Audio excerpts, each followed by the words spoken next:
a site engineer and in panic at construction site because of not knowing what and how to supervise the blasting works at site? Then please listen to these 3 tips of site techniques which are to be followed by engineers at construction site. This will remove your panic. Stage 3. After completion of the blasting works. Tip number 1. Check and ensure that the curing is done from the next day onwards for a minimum period of 7 days and daily as per code and guidelines. Tip number 2.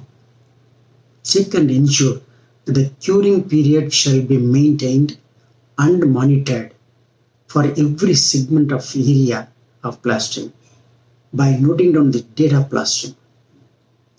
Tip number 3. Check and ensure that the portion wherever found cracks or sounds hollow when tapped are removed and replastered the same by following curing system as per the procedure. Thanks for listening. We will meet in the next video.